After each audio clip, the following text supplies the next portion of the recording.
A heartbreaking farewell to Britain's Prince Philip. I'm Ian Lee at Windsor Castle with how the Queen and country said goodbye.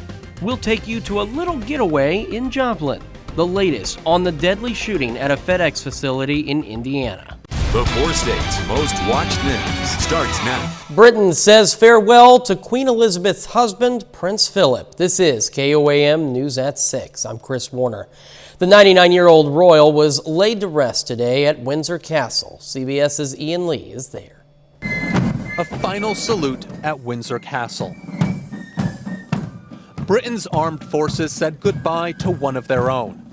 Prince Philip planned every detail of his funeral with military precision, down to the custom-made Land Rover that carried his coffin, draped in his flag, navy cap, and sword. We have been inspired by his unwavering loyalty to our Queen.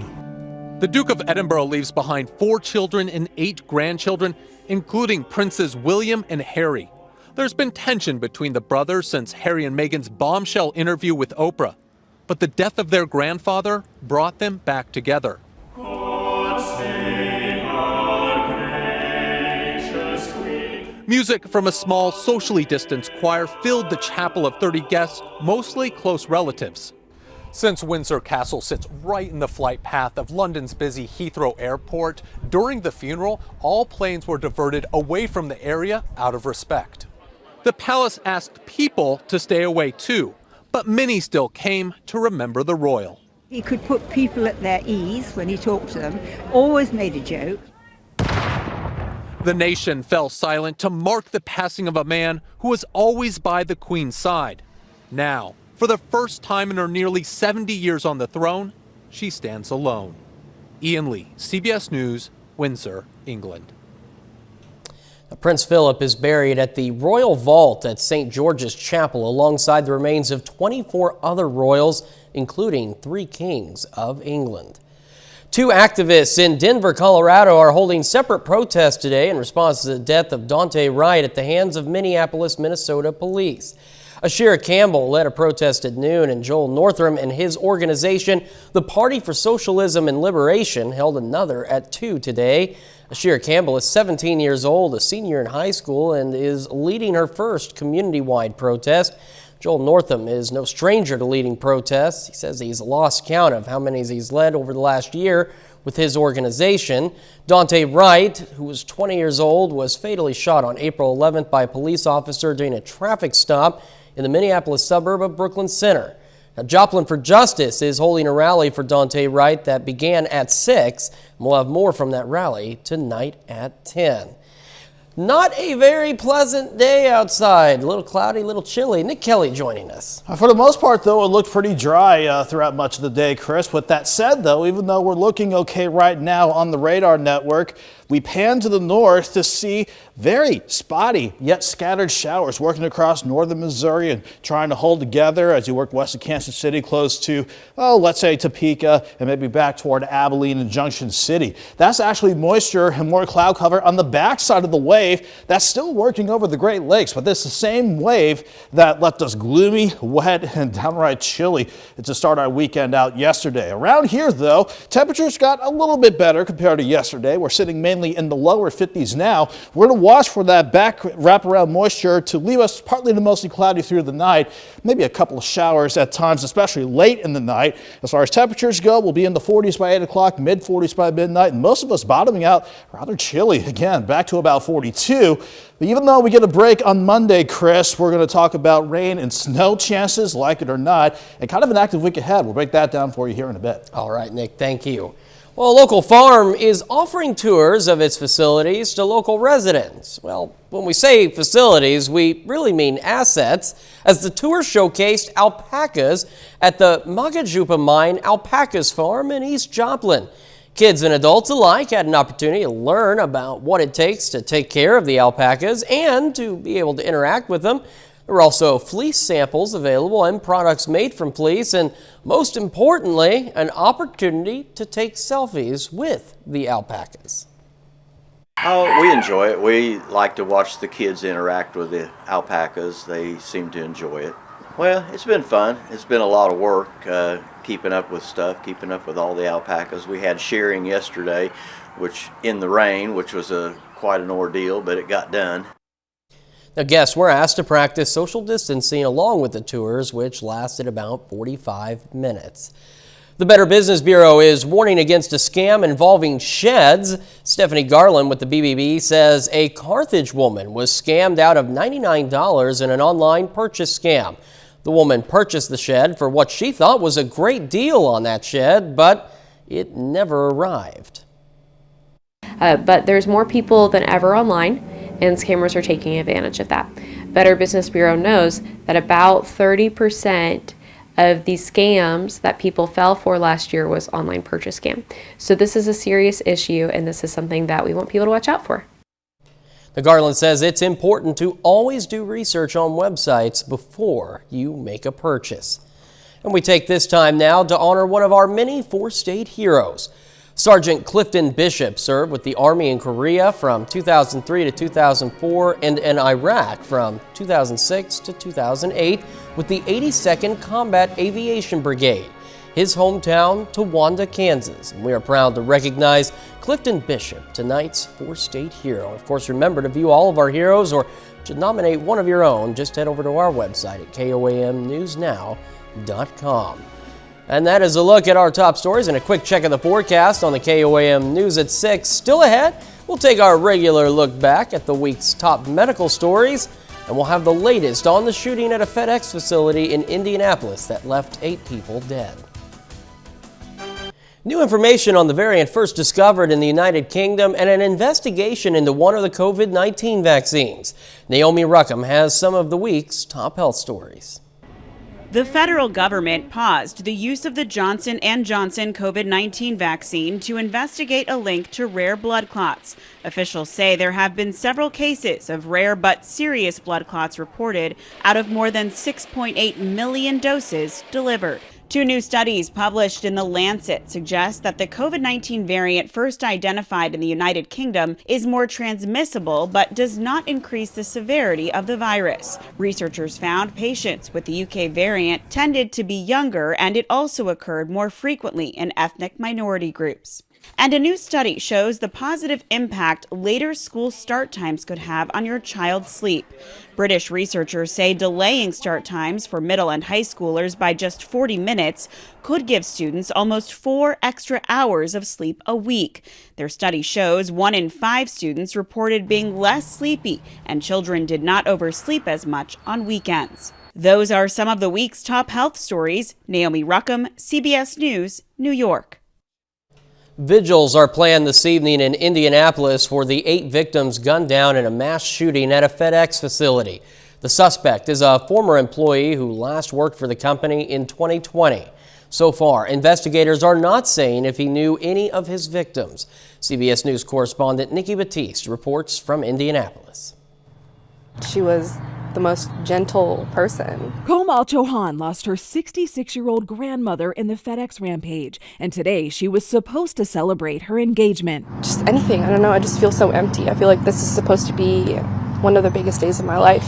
Police say 8 people from age 19 to 74 were gunned down by former FedEx worker Brandon Hull. 4 victims are part of the Sikh community, raising questions about a possible hate crime. But the FBI says it did not identify Hull as racially motivated after speaking with him last year when his own mother called police. She told them he might try to die by suicide by cop.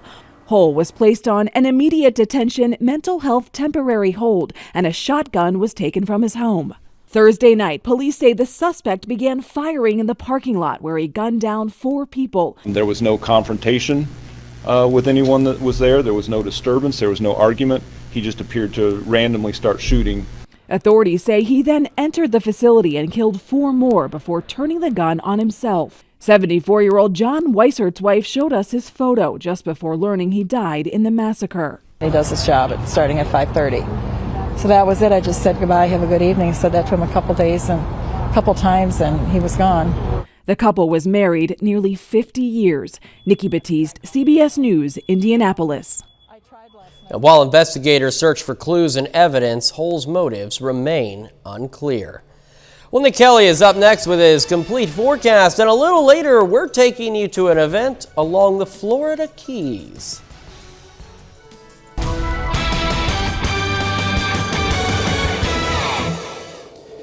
We continue with the chilly trend that we've seen since we started the weekend out. Thanks to our stubborn storm system, we had highs yesterday stuck in the lower 50s because of the clouds and the periods of light to sometimes moderate rain. Might have gotten a little bit of a break in the action this morning that allowed lows to drop back into the lower to middle 40s, but as far as temperatures go, kind of in the same ballpark as today, topping out in the lower, some mid 50s, even though we're still socked in with quite a bit of cloud cover, maybe some early morning rain before sunrise. At least we got a break in the action here during much of the day, but now we're watching moisture on the backside of the wave that gave us the gloomy Friday to start the weekend with. You can see how on the radar network, the looping radar over the past 4 hours, showing very scattered showers, but they are out there trying to work in from the north, from about Junction City all the way through northern Missouri. Nothing in our immediate area yet, but we are going to hold on for a few showers late tonight and throughout the early part of our day at the very least, as we continue to stay chilly for Sunday. Thankfully, Monday is looking good. Mostly sunny and mild all across the area, but we'll be mild ahead of our next cold front, which wants to bring in rain, and I hate to say it, but snow chances by the time we roll in for our Tuesday. In the meantime, though, no threatening weather whatsoever, even though we're looking mostly cloudy from our station's rooftop. 51 at Joplin with a west breeze at 8 miles per hour. Outside of Joplin, we're sitting mainly in the lower 50s all across the board, between 50 and 52 degrees for the most part. And as we look at the evening planner again, won't be long before we drop back everybody into the upper 40s by 8 o'clock, mid 40s by midnight, mainly lower 40s for tonight as we continue with partly to mostly cloudy skies. And on the backside of this wave, any scattered showers that try to sneak in from the north. They'll try to persist as we go through the overnight, but at least we're in the process of getting this wave out of here. At the surface, can't really tell a lot going on here. A front well to the south of us. Even though it looks like high pressure is the only feature dominating our weather for the next few days, have a look to the north. There's our next cold front, really wanting to shake things up by the time Tuesday rolls around. But upstairs at the jet stream level, we have this upper low that gave us the gloomy conditions yesterday. That's continuing to scoot on. Then we'll wait for this low north of Moosonee to bring that cold front in and really give us quite a chill and maybe some snow chances too by Tuesday. So for the rest of the evening and going into the overnight, our main focus will just be partly to mostly cloudy skies, scattered showers, nothing too widespread, nothing crazy expected as we go through our Sunday morning. And thankfully, it looks as though this latest round of the future track, hopefully it didn't lock up on me here, but as we continue through the rest of the morning, we'll just hold on to a few scattered showers and then turn partly sunny as we go into the afternoon. As far as temperatures go, let's go 42 in the morning, 55 by noon, highs around 58. We'll push into the upper 60s on Monday with mostly sunny skies, but our next system coming in from the north, you can see what it wants to do with much colder air to work with, a mix of rain and even snow chances. Still too early to say how much we could see, but snow chances unfortunately are definitely on the table as we roll through Tuesday. 58 tomorrow, 67 on Monday, 42 for a high. Will drop to 28 for maybe a freeze for Wednesday morning, and then eventually we'll warm back up near 60, even as we dodge some rain chances through the rest of the week, Chris. You know, this sounds about like April. It always likes to throw a little something at us, a little curveball. Yeah, at least one last shot of wintry weather, but it's something we'll still keep a very close eye on. All right, Nick, thank you so much. Well, coming up in sports, the 11-4 Joplin Eagles host Pittsburgh today, plus two of the best teams in the MIAA face off today, Northeastern State and Missouri Southern. Danny Terzer has your highlights next.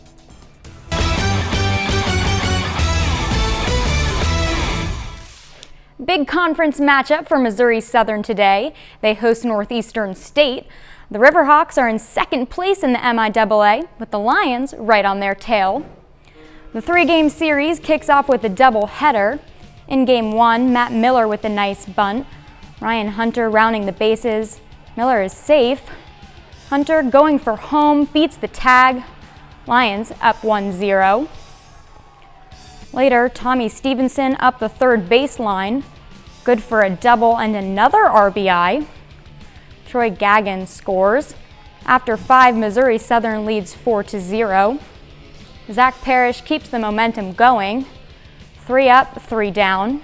He finishes with 13 strikeouts. giving up just 2 hits and no runs through 7. Lions finish it off. They shut out Northeastern State 5-0. In Game 2, Missouri Southern is kept off the board through 8 innings. They face a 3-0 deficit in the bottom of the 9th. Clay Milas hits a 2-run home run to pull it within 1, but the Riverhawks squeak out the win 3-2. Pitt State also at home this weekend against Newman. In Game 1 of a doubleheader, PSU tops Newman 13-3. Grayson Pinkett goes 3 for 4 at the plate, driving in 4 runs for the Gorillas. Game 2, it's the top of the 5th. Newman leads PSU 10-2. At the high school level, Pittsburgh travels to Joplin. The Eagles are 11-4 through 15 games. The Purple Dragons are not quite as far along in their season. Pittsburgh sits at 4-3, looking to add another to the win column today. Top of the second here, Blaine Dunstan to left center. He'll advance all the way to third. Then Cole Jamison gets it through. Dunstan scores. Pittsburgh leads 1-0. Next inning, Purple Dragons again. Tyler Sutton, deep shot to the back fence. That's a double. Braden Benson with a grounder. The throw goes to first. Sutton comes home. This one stays low scoring. Pittsburgh comes out on top, 3-1. NEO returning home today to face Tyler. The Norsemen are still on the hunt for their first win of the season. Starting in the first, opening kickoff is picked up by NEO, but the ball gets jarred loose. Jeremiah Cooley has it. Tyler turns it into 3 points. Next Norseman possession, Billy Maples rolls out, drops the pass into the end zone. It's picked off by Justice Clemens. No points will come of that though. To the second, Tyler deep in their own territory. Devin Hembry is there for the interception. He takes it to the end zone for the pick 6. The Norsemen have the lead. Later in the quarter, Maples drops back, airs it out to Elijah Smoot. He gets up for the big pass. Norsemen take a 7-point lead into the half. Tyler, though, comes back to win it 24-17. That's it for sports. We'll be right back with more news. Coming up tonight at 10, we'll take you to a rally being held by Joplin for Justice for Dante Wright, who was killed by Minneapolis police last Sunday. Joplin for Justice is also releasing details on an independent study of the Joplin Police Department's policies. We're going to take you to a farm in Joplin offering tours which feature exclusively alpacas. Those stories and much more tonight at 10. Some 1,000 participants representing dozens of U.S. states competed in the 40th annual 7-mile bridge run today, crossing the longest of 43 spans that help comprise the Florida Keys Overseas Highway. Race officials took precautions to help mitigate potential coronavirus spread among competitors, including staggered start positions in socially distanced groups of 10, and participants were required to wear masks before the race and after they finished. There were electronic chips embedded in each runner's race number so their start and finish times could be accurately tracked. Now, due to those staggered starts, though, officials say it'll take several days to determine overall and divisional winners. I definitely couldn't run that far. It doesn't matter if it's in the Florida Keys or not, but from what I've seen of this forecast, Florida Keys are where we want to be. Yeah, that's what we're going to make a run for next week. But in the meantime, we'll watch for a few showers overnight, early tomorrow with highs near 58, 67, beautiful Monday, then rain. Snow chances, yes, I said snow chances Tuesday with highs dropping back into the 40s. We'll have another fresh look at that forecast tonight at 10, Chris. All right, Nick, thank you. And that's our time for now. Our next news time is at 9 on Fox 14. Of course, we'll see you back here at 10 on KOAM. And don't forget, for the latest news, weather, and sports anytime, anywhere, head over to KOAMNewsNow.com or check out the KOAM News Now app. Thanks for making us part of your night.